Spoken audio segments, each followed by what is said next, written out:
ہم آگے کی سمت بڑھ رہے تھے۔ مجھے اندازہ ہو چکا تھا کہ اندر داخل ہوتے ہی مجھے جس تبدیلی کا احساس ہوا تھا وہ کیا تھی۔ میری چال میں بہت اعتماد تھا۔ شاید یہ آئینے کا اثر تھا کہ اب مجھے یقین آنے لگا تھا کہ رب کعبہ نے مجھے سرفراز کر کے میرے بخت کو ہمیشہ کے لیے جگا دیا ہے۔ میری زندگی کے شب و روز اور اس میں پیش آنے والے مسائل اب میرے لیے خواب و خیال ہو چکے تھے۔ پچھلی دنیا کی محرومیاں، صبر اور محنتیں کبھی اس طرح بھی رنگ لائیں گی، مجھے اس کا قطعاً اندازہ نہیں تھا۔ قرآن کریم اور احادیث میں اگلی دنیا کا بہت کچھ تعارف پڑا تھا، مگر آنکھ جو کچھ دیکھ سکتی، کان سنتے اور حواس محسوس کر سکتے ہیں، وہ لفظ سے شعور تک بہت کم منتقل ہوتا ہے۔ آج جب یہ سب حقائق سامنے ہیں تو یقین نہیں آتا کہ مجھے یہ اندازہ تو زندگی میں ہی ہو چکا تھا کہ آخرت کی بازی میں جیت جاؤں گا، مگر اس جیت کا مطلب اتنا شاندار ہوگا، اس کا مجھے بالکل بھی اندازہ نہیں تھا۔ تمہیں ابھی پورا اندازہ نہیں ہوا ہے۔ صالح پتہ نہیں کس طرح میرے خیالات پڑھ رہا تھا۔ اس کے جملے نے مجھے چونکا دیا۔ اس نے اپنی بات جاری رکھی۔ اصل زندگی تو ابھی شروع ہی نہیں ہوئی ہے، ابھی تم حشر کے عارضی مرحلے میں ہو۔ اصل زندگی تو در حقیقت جنت میں شروع ہوگی۔ اس وقت خدا کا بدلہ دیکھنا، اس وقت خدا کو داد دینا۔ سر دست تو آگے دیکھو ہم کہاں کھڑے ہیں۔ اس کی بات سے مجھے احساس ہوا کہ میں اپنے ماحول سے بالکل لاتعلق ہو کر چل رہا تھا۔ میں نے نظر اٹھا کر دیکھا، ہم اس وقت ایک وسیع و عریض اور سرسبز و شاداب میدان میں تھے۔ آسمان پر سورج چمک رہا تھا۔ ہم اس وقت ایک وسیع و عریض اور سرسبز و شاداب میدان میں تھے۔ آسمان پر سورج چمک رہا تھا، اس میں روشنی تھی پر دھوپ نہ تھی۔ آسمان پر کہیں بادل نہ تھے، مگر زمین پر ہر جگہ سایہ تھا۔ زمین سبز تھی، شاید اسی کے اثر سے آسمان نگلوں کے بجائے سبزی مائل ہو رہا تھا۔ میدان کی وسط میں ایک فلک بوس پہاڑ تھا، محاورتاً نہیں حقیقتاً فلک بوس، کیونکہ اس کی چوٹی جہاں سے ہم کھڑے دیکھ رہے تھے آسمان میں پیوست لگ رہی تھی۔ فضا میں ہر طرف بھینی بھینی خوشبو مہک رہی تھی۔ یہ خوشبو ہر اعتبار سے بالکل نئی مگر انتہائی محسور کن تھی۔ ہماری سماعت ہمیں ان نغموں کا احساس دلا رہی تھی جو کانوں میں رس گھولنے والی موسیقی کے ساتھ چار سو بکھرے ہوئے تھے۔ مجھے یہ لگ رہا تھا کہ یہ خوشبو اور یہ موسیقی میری ناک اور کان کے راستے سے نہیں بلکہ براہ راست میرے اعصاب تک پہنچ رہی ہے۔ اس کی تاثیر میں مہک و آہنگ اور سکون و سرور کے عناصر اس خوبصورت تناسب سے یکجا تھے کہ مجھے اپنا وجود تحلیل ہوتا ہوا محسوس ہو رہا تھا۔ میں ایک جگہ رک کر کھڑا ہو گیا اور آنکھیں بند کر کے اس ماحول میں گم ہو گیا۔ صالح نے میرا انہماک دیکھ کر کہا، اس پہاڑ کا نام عراف ہے، آؤ اس کے گرد چکر لگاتے ہیں۔ میں اس کے ساتھ ساتھ تمہیں یہاں کی ساری تفصیلات سے آگاہ کرتا رہوں گا۔ میں جواب دیے بغیر سحرزادہ انداز میں صالح کے ساتھ ہو لیا۔ ہم نے دائیں طرف سے اپنا سفر شروع کیا۔ ہم کچھ دور ہی چلے تھے کہ پہاڑ کے ایک حصے پر امت آدم لکھا ہوا نظر آیا۔ میں نے صالح سے پوچھا، کیا یہاں آدم علیہ السلام ہے؟ نہیں، سارے نبی پہاڑ کے اوپر بلند حصے پر موجود ہیں۔ تم دیکھو گے ہر تھوڑی دیر بعد اسی طرح کسی نہ کسی نبی اور اس کی امت کا نام لکھا ہوا نظر آئے گا۔ ہر امت کے نجات یافتہ لوگ، تمہاری طرح کے نجات یافتہ لوگ یہاں آ کر جمع ہوں گے۔ اس نے جواب دیا، کیا مجھے امت محمدیہ کی کیمپ میں جانا ہوگا؟ اس پر میں نے اشتیاق سے پوچھا۔ صالح نے نفی میں سر ہلایا اور بولا، ان مقامات پر نجات یافتہ لوگ کھڑے ہوں گے اور روز حشر کے اہتمام پر یہیں سے جنت میں جائیں گے۔ تمہیں پہاڑ کے اوپر جانا ہوگا، وہاں سارے نبی اور ان کی امتوں میں سے وہ لوگ جمع ہیں جنہوں نے نبیوں کے اتباع میں لوگوں پر حق کی شہادت دی۔ یہ لوگ یہیں سے انسانوں کے بارے میں خدا کا فیصلہ دیکھتے رہیں گے۔ اسی جگہ سے انہیں انسانوں پر گواہی دینے کے لیے بلایا جائے گا۔ ہر نامراد شخص جہنم کی طرف اور ہر کامیاب شخص پہاڑ کے نیچے اپنے اپنے نبی کی کیمپ میں آتا جائے گا۔ پھر ہر امت گروہ در گروہ یہیں سے جنت میں جائیں گے۔ یہ وہ مقام ہے جہاں سے حشر میں ہونے والے ہر فیصلے کو براہ راست دیکھا جا سکتا ہے۔ جنت و جہنم بھی یہاں سے نظر آتی ہے۔ ہم یہ گفتگو کر رہے تھے اور ایک ایک کر کے تمام نبیوں کی امت کے مقامات سے گزرتے جا رہے تھے۔ اس وقت تک ہر جگہ بہت کم لوگ تھے۔ میں نے صالح سے کہا شاید ابھی تمام لوگ نہیں آئے۔ اس نے کہا نہیں، یہ بات نہیں، دیگر نبیوں کی امت میں سے نجات یافتہ لوگ ہیں ہی بہت کم، زیادہ تر لوگ بنی اسرائیل میں سے ہیں اور سب سے زیادہ امت محمدیہ میں سے۔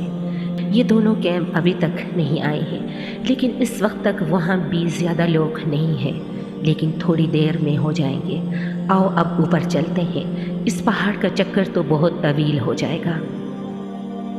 مجھے بلند مقامات پر چڑھنے میں ہمیشہ سے شوق رہا ہے، لیکن شاید یہ میری زندگی کی سب سے عجیب بلندی تھی۔ یہ بظاہر بہت بلند اور آسمان تک اونچی تھی، مگر یہاں سے ہم زمین کو اس طرح دیکھ رہے تھے جیسے چند منزل ہی اوپر کھڑے ہوں۔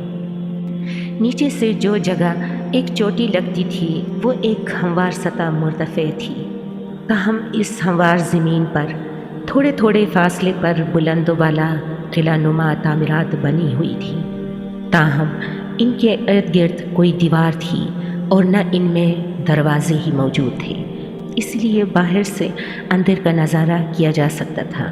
یہاں ہر طرف شاہانہ انداز کے ختم و حشم تھے۔ عالیشان تخت پر تاج پہنے ہوئے انتہائی باوقار ہستیاں بیٹھی ہوئی تھیں۔ ان کے ارد گرد اسی شان کے لوگ شاہانہ نشستوں پر براجمان تھے۔ میں نے صالح سے ان بلند تعمیرات کے متعلق پوچھا تو اس نے کہا کہ یہ مختلف انبیاء کے عرضی قیام گاہیں ہیں، انہی کے بنا پر اس پہاڑ کو اراف کہا جاتا ہے۔ تم تو جانتے ہو کہ اراف کا مطلب بلندیوں کا مجموعہ ہے۔ میں نے عصبت میں سر ہلایا۔ وہ گفتگو کا سلسلہ جاری رکھتے ہوئے بولا، تخت پر بیٹھے ہوئے حضرات انبیاء اکرام ہیں اور ان کے ارد گرد بیٹھے لوگ ان کی امت کے شہداء اور صدیقین ہیں۔ صدیقین وہ لوگ ہیں جنہوں نے نبیوں کی زندگی میں ان کا ساتھ دیا، اور شہداء وہ لوگ ہیں جنہوں نے انبیاء کے بعد ان کی دعوت کو آگے پہنچایا۔ یہ سب وہ لوگ تھے جو دنیا میں خدا کے لیے جیے اور اسی کے لیے مرے۔ اسی کے صلے میں یہ لوگ آج اس عزت و سرفرازی سے ہمکنار ہوئے جس کا مشاہدہ تم اس وقت کر رہے ہو۔ کیا یہ ممکن ہے کہ انبیاء علیہ السلام سے میری ملاقات ہو سکے؟ میں نے پوچھا۔ سب سے ملاقات کا وقت تو نہیں، لیکن کچھ سے ضرور مل سکتے ہیں، اس نے جواب دیا۔ پھر ایک ایک کر کے خدا کی جلیل القدر پیغمبروں سے میری ملاقات کرانی شروع کی۔ وہ پیغمبر جو میرے لیے عظمتوں کا نشان تھے، میں ان سے مل رہا تھا۔ آدم، نوح، ہود، صالح، اسحاق، یعقوب، یوسف، شعیب، موسیٰ، ہارون، یونس، داؤد، سلیمان، زکریا، یحییٰ، عیسیٰ، اور سب سے بڑھ کر ابو الانبیاء سیدنا ابراہیم علیہ السلام۔ سب نے گلے لگا کر اور میری پیشانی پر بوسہ دے کر میرا استقبال کیا اور مجھے مبارکباد دی۔ ان جلیل القدر ہستیوں سے کچھ گفتگو کے بعد ہم آگے روانہ ہو گئے، مگر مجھے دوران گفتگو یہ احساس ہوا تھا کہ سب لوگ ایک نوعیت کے تفکر میں مبتلا ہیں۔ راستے میں صالح سے میں نے اس کی وجہ پوچھی تو وہ بولا، تمہیں نہیں معلوم اس وقت حشر کے میدان میں کیا قیامت برپا ہے؟ اس وقت ہر نبی پریشان ہے کہ انسانیت کا کیا ہوگا۔ اللہ تعالیٰ کی عذاب کی شدت اتنی زیادہ ہے کہ ان انبیاء میں سے کوئی بھی نہیں چاہتا کہ اس کی امت عذاب الہی کا سامنا کرے۔ وہ چاہتے ہیں کہ اللہ تعالیٰ لوگوں کو معاف کر دے، مگر سردست اس کا کوئی امکان نہیں۔ ایسی کوئی دعا کی جا سکتی ہے اور نہ اس کی اجازت ہے۔ لوگ سینکڑوں برس سے خوار و خراب ہو رہے ہیں اور سردست حساب و کتاب شروع ہونے کا کوئی امکان نہیں ہے۔ سینکڑوں برس کیا مطلب؟ ہمیں تو اندر آئے ہوئے بمشکل 1-2 گھنٹے گزرے ہوں گے۔ میں نے چونک کر تعجب سے کہا، یہ تم سمجھ رہے ہو آج کا دن کامیاب لوگوں کے لیے گھنٹوں کا ہے اور باہر موجود لوگوں کے لیے انتہائی سختی و مصیبت کا ایک بے حد طویل دن ہے۔ باہر صدیاں گزر گئی ہیں مگر تم ابھی یہ بات نہیں سمجھو گے۔ اس نے وضاحت کرتے ہوئے جواب دیا۔ میں اس کی بات کو ہضم نہیں کر سکا مگر ظاہر ہے میں جس دنیا میں تھا وہاں سب کچھ ممکن تھا اور نہ جانے اور کتنی تعجب انگیز باتیں میرے سامنے آنے والی تھی۔ صحابہ اکرام اور مہاجرین و انصار حلقہ بنائے ادب و احترام سے بیٹھے تھے۔ امت محمدیہ صلی اللہ علیہ وسلم کے اولین و آخرین کی بھی ایک بہت بڑی تعداد موجود تھی۔ شمع رسالت کے ان پروانوں کے بیچ رسالت مآب صلی اللہ علیہ وسلم سر جھکائے تشریف فرما تھے۔ بظاہر ہر چیز بالکل ٹھیک تھی مگر میں محسوس کر سکتا تھا کہ یہاں بھی اسی نوعیت کا تفکر پھیلا ہوا تھا جسے میں پیچھے دیکھ آیا تھا۔ رسول اللہ صلی اللہ علیہ وسلم اس وقت برگاہ احدیت میں دعا کر رہے ہیں۔ ہمیں بیٹھ کر انتظار کرنا چاہیے۔ صالح پچھلی نشستوں کی طرف بڑھتے ہوئے بولا۔ ہم پچھلی نشستوں پر برجمان ہو گئے۔ یہاں سے یہ اندازہ کرنا مشکل تھا کہ آگے کیا ہو رہا ہے۔ میں نے صالح سے دریافت کیا، یہ حساب کتاب کب شروع ہوگا؟ مجھے کیا معلوم، کسی کو بھی معلوم نہیں، اس نے جواب دیا۔ اس کی بات سن کر میں خاموش ہو گیا اور نشست کے پشت سے سر ٹکا کر آنکھیں بند کر کے بیٹھ گیا۔ نہ جانے کتنا وقت گزرا تھا کہ صالح کی آواز میرے کانوں میں آئی۔ عبداللہ اٹھو، دیکھو تم سے کون ملنے آیا ہے۔ اس کی آواز پر میں چونک کر کھڑا ہو گیا۔ سامنے دیکھا تو ایک انتہائی باوقار ہستی میرے سامنے کھڑی تھی۔ ان کے چہرے پر مسکراہٹ اور آنکھوں سے محبت کے آثار جھلک رہے تھے۔ اس سے قبل کہ صالح مزید کچھ کہتا، انہوں نے نرم لہجے میں اپنا تعارف کراتے ہوئے کہا، مرحبا عبداللہ، میرا نام ابو بکر ہے۔ رسول اللہ صلی اللہ علیہ وسلم کی طرف سے میں تمہیں خوش آمدید کہتا ہوں۔ یہ کہتے ہوئے انہوں نے اپنے دونوں ہاتھ پھیلا دیے۔ میں پرجوش انداز میں ان سے بغل گیر ہو گیا۔ معانقے کے بعد وہ مجھے لوگوں سے ذرا دور لے کر ایک نشست پر جا بیٹھے۔ میں نے بیٹھتے ہی ان سے دریافت کیا، میں رسول اللہ صلی اللہ علیہ وسلم سے کب مل سکوں گا؟ رسول اللہ صلی اللہ علیہ وسلم اس وقت برگاہ ازدی میں شکر و دعا میں مصروف ہے، تم ان سے بعد میں مل سکتے ہو۔ اس وقت بتانے کی اہم بات یہ ہے کہ اللہ تعالیٰ کی برگاہ میں جناب رسالت مآب کی یہ دعا قبول ہو گئی ہے کہ لوگوں کا حساب کتاب شروع ہو جائے۔ اس قبولیت کی گھڑی میں تم نے بھی ایک دعا کی تھی، تم دوبارہ حشر کے میدان میں جا کر وہاں کا احوال دیکھنا چاہتے ہو، تمہیں اس کی اجازت مل گئی ہے۔ حساب کتاب کچھ دیر بعد شروع ہوگا، تم اس وقت تک لوگوں کے احوال دیکھ سکتے ہو۔ یہ پیغام دے کر ہی رسول اللہ صلی اللہ علیہ وسلم نے مجھے تمہارے پاس بھیجا ہے۔ یہ سن کر میرے چہرے پر خوشی کے تاثرات ظاہر ہوئے، جنہیں دیکھ کر خلیفہ رسول صلی اللہ علیہ وسلم کے چہرے پر بھی مسکراہٹ آ گئی۔ ایک وقفے کے بعد وہ دوبارہ گویا ہوئے، باہر بہت سخت ماحول ہے، صالح اگرچہ تمہارے ساتھ ہوگا مگر پھر بھی تم یہ پیتے جاؤ، یہ مشروب تمہیں باہر کی آلام سے محفوظ کر دے گا۔ یہ کہہ کر انہوں نے پاس رکھا سنہری رنگ کا جگمگاتا ہوا ایک گلاس میری سمت بڑھا دیا۔ میں نے دونوں ہاتھ آگے بڑھا کر یہ گلاس ان کے ہاتھ سے لیا اور اپنے ہونٹوں سے لگا لیا۔ گلاس ہونٹوں سے لگاتے ہی ایک عجیب واقعہ ہوا۔ میں اگرچہ بالکل پیاسا نہیں تھا اور نہ کسی تکلیف اور بے چینی میں تھا، مگر جو تسکین مجھے ملی وہ شاید صدیوں کی کسی پیاسے کو بھی پانی کا پہلا گھونٹ پینے پر نہیں ملتی ہوگی۔ اس مشروب کا ایک گھونٹ خلق سے اترتے ہی لذت، سرابی، آسودگی، مٹھاس اور ٹھنڈک کے الفاظ اپنے ایسے مفاہیم کے ساتھ مجھ پر واضح ہوئے جس کا تجربہ مجھے تو کیا کسی دوسرے انسان کو بھی کبھی نہیں ہوا ہوگا۔ اس مشروب کا ایک ایک قطرہ میری زبان سے خلق سے سینے اور سینے سے معدے تک اترتا رہا اور میری رگ رگ کو سرابی اور سرشاری کی کیفیت سے دوچار کرتا گیا۔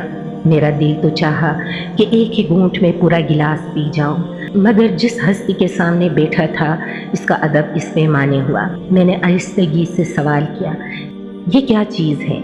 یہ نئی زندگی اور نئی دنیا کا پہلا تعارف ہے۔ یہ جام کوثر ہے، اسے پینے کے بعد حشر میں گرمی اور پیاس تمہیں نہیں ستائے گی۔